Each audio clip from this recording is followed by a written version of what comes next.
of indirect. We are the voice of tourism in Darek, but we were never consulted over the EIA, so that's a bit of a concern.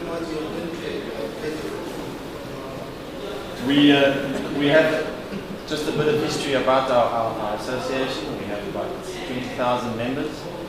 We're also members of BirdLife International and the tourism operators and hotel industry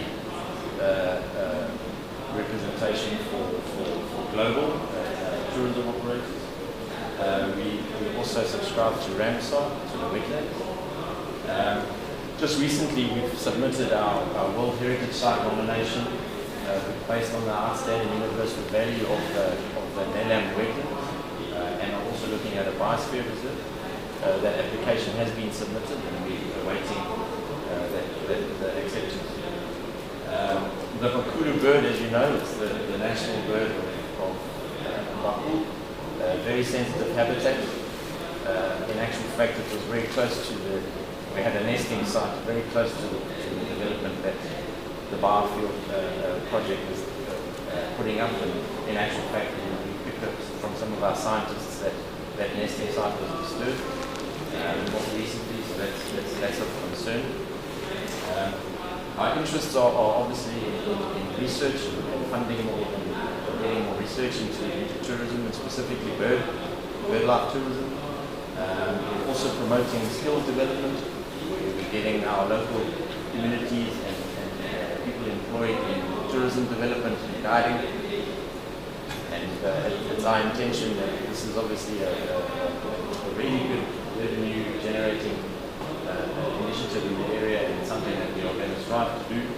We also support the protected area expansion strategy of Baku, hence the nomination for the Biosphere and World Heritage Site nomination, which is obviously going to make a significant contribution to the protected area management of our country. So that's just a brief introduction to our organisation, and we don't have access to the internet, unfortunately, so we can't get any of your information, and that the invitation was only delivered to us. As I said, there was no agenda, so we would appreciate being consulted from here on out, and just registered as an interested and affected party in the EIA, and we request to review those plans before any further developments on that. Okay, thank you very much. It was interesting. Next, I would like to invite the timber company, the representative from the timber company. You can kind of come up here if you want to. Oh no.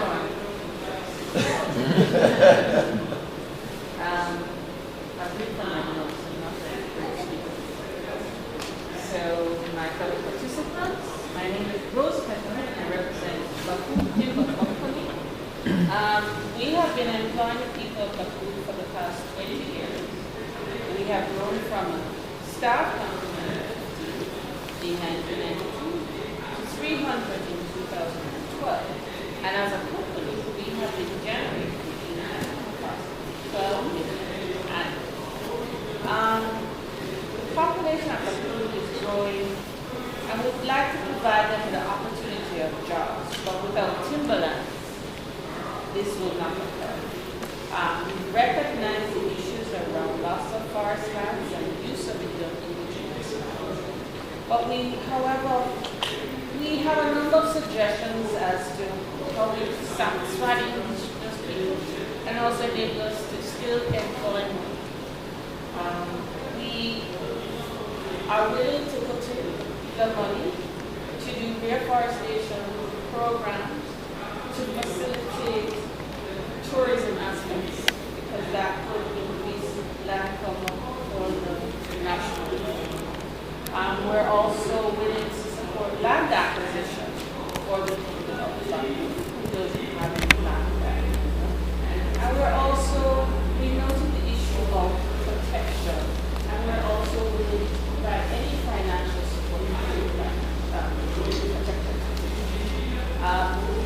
We are willing to provide and work with any company within Baku, and our doors are always open to any suggestions. But again, we know that we are employed and we're willing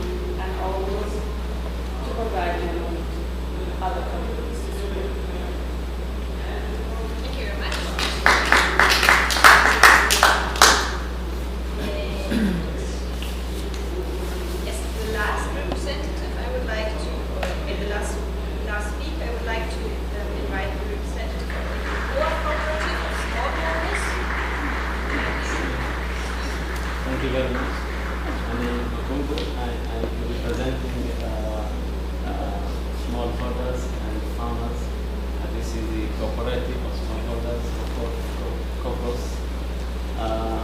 We'd like to raise our voice to all of you that this new project, new development has created a lot of disruption in our village, a lot of disruption, biodiversity disappearing,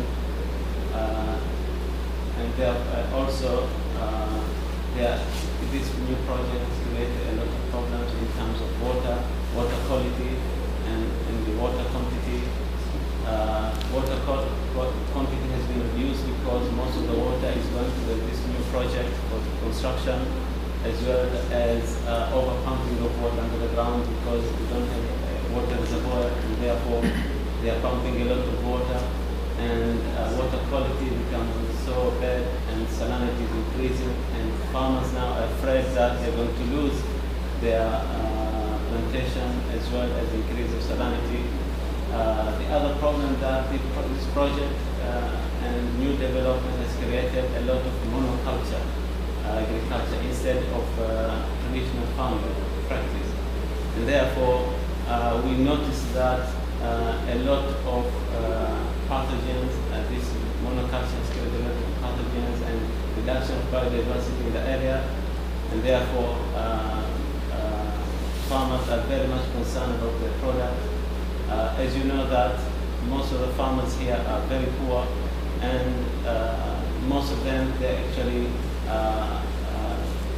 just, I'm sorry, but your time is yeah, the land is only most of the farmers, this is very important case, so plays very good way. Most of the farmers is very poor, so they just lease land from other people, and therefore the price of land has gone very high in this day because of new development and new people, and this new development has brought a lot of people from outside, and the land price increase. Farmers, they cannot afford to lease anymore these lands.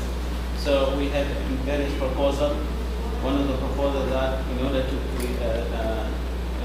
make a quality, water quality, increase water quality, we would like water management to create new reservoir, and this reservoir of course will be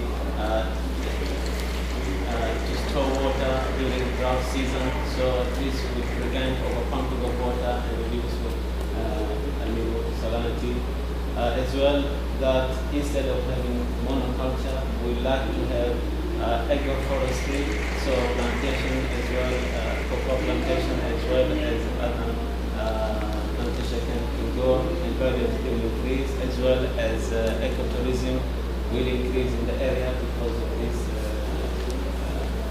agroforestry. Also, we like that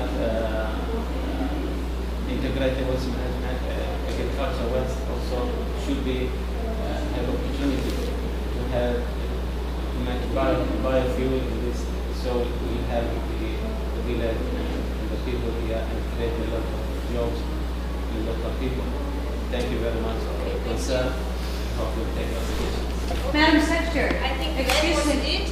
No, excuse me, Madam. I'm from BirdLife International. My name is Dr. Urban. I'm the Southeast Regional Director. And my colleague here, Dr. Romania, is the National Coordinator for Nature Conservation in Makul. And she has a few points that I'd like her to make. Please, with your permission. I'm sorry,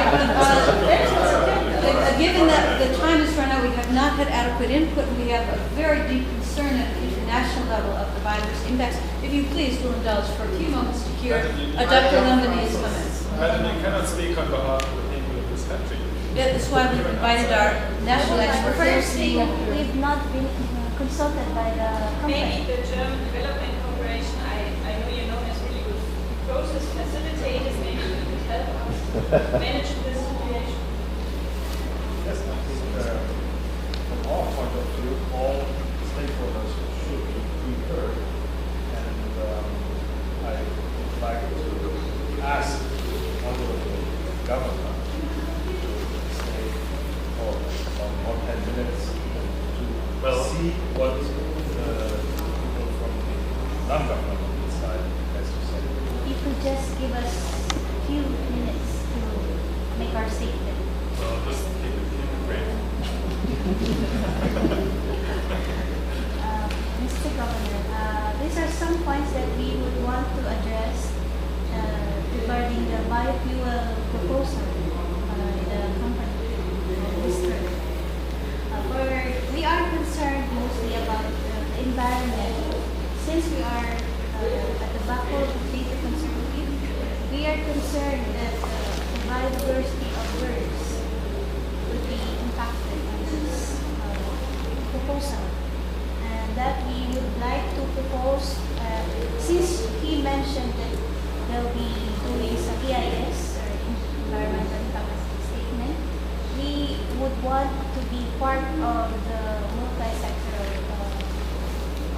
team that would monitor if those mitigating measures are really implemented, if such project would be established. Madam, forgive me, but you're clearly speaking on behalf of birds. Yes. We're here to talk about the well-being of the people of this country. As maybe it would be an indirect impact, but it would serve as the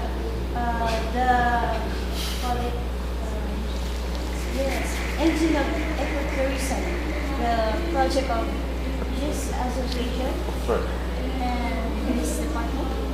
So I don't think there's a reason. Jobs, madam, jobs. Allow me to. So, Madam Chair, I think I was the first one to request. Unfortunately, not an opportunity I had to express on the colleague from the biofuel industry.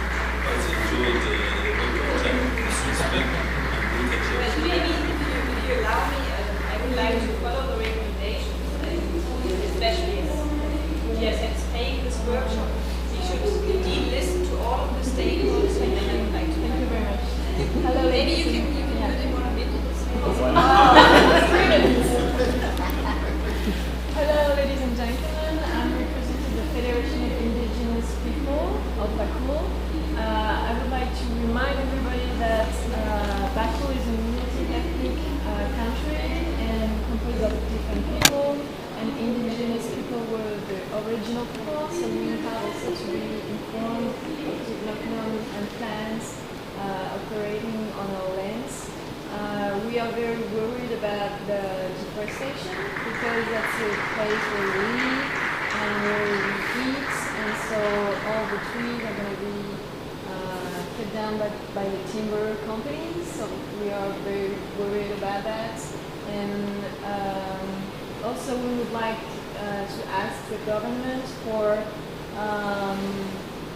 official property of our land, because it's not official today, and we may be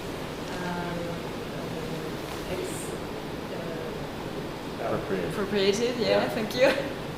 So we'd like to have your confirmation that we can have property rights. Also, I would like to remind that you signed different protocols and international conventions saying that we have social and cultural rights, Nagoya Protocol on access and benefit sharing, also the Convention against the elimination of all forms of racial discrimination. So I would like to remind you all these kind of international treaties that you signed. And I will finish with just one point. Our land has been protected by our ancestor spirits. So if you do something bad, they will avenge. Allow me to respond. Yes, Thank you. Thank you. Ladies and gentlemen, as I said in my submission, I can hear you are all concerned about biodiversity, land, this and that. And as I said, we are a reputable company, and we also we also support biodiversity conservation. Therefore, the company is going to set up a small park whereby we can conserve our biodiversity. And concerning land, nobody is going to lose land, because this business is going to be done in your land, and you are going to have jobs. You have opportunity to work in your land. Therefore, you are not losing land. In fact, you are gaining. You are going to have your livelihood improve. Again, I was informed by the governor that there are some programs that you can use. You can form groups and use these programs. Therefore, the company will avail byproduct from the process, so that you can use this byproduct maybe to feed your animals or do other products. Therefore, we are all going to benefit, ladies and gentlemen. Thank you. Thank you very much. And I'm sorry, time is over. And just before I invite the governor to do the closing remarks, I would like to thank you all for being here. It was so important for the development committee and for the further revision and new proposal of the development committee, development plan. And I think this is a historical moment in our province. And the first time we were listening to the concerns of all our stakeholders, and we will do the best to include at least some of your recommendations. And my special thanks goes to the Development Corporation, and as always, we will be transparent. There's one person has been videotaping the whole session, so this will be available on our website as well, and you can get all the information. And yeah, that's it from my side now, Mr. Governor. I would like to invite you to address closing remarks. Thank you, Madam Chair. I'd just like to go to a point that was raised earlier by our representative of the Indigenous peoples, and I can assure you we've had investigations done by my department that we are complying at the top level with all of our international treaties and signatories, and we are really above board in all of these things. And so, we can sleep quite easily knowing that we are doing absolutely everything that could possibly be done. And obviously, with regard to the ancestors as well, absolutely, the indigenous peoples of this country have every right to participation in this country, and we welcome your inputs and we welcome your participation. And the ancestors can only be pleased with everything that we're doing, so I see them quite easily tonight. I would like to invite you all to tea, and we've got an abundance of syrup. That's thank you.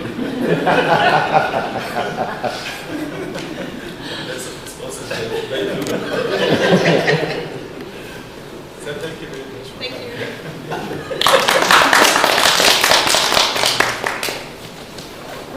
Okay, so the workshop is now over. Now we are the participants of this training, and I would like to have a short reflection with you on this exercise. And my first question would be, how did you feel as a representative of a stakeholder group? Did you feel represented by the development committee? Did you feel like your concerns were listened to? Any ideas? In terms of my feeling, my concern is not well taken. As you can see, for example, I was complaining that farmers are not able to get land, but still they are limited to sell. Sorry.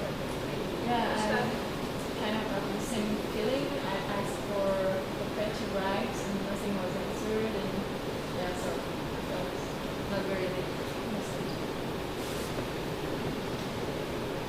Yesterday, when they were protesting the naval base, I had a feeling of wanting to cry, and I've been reading articles about it.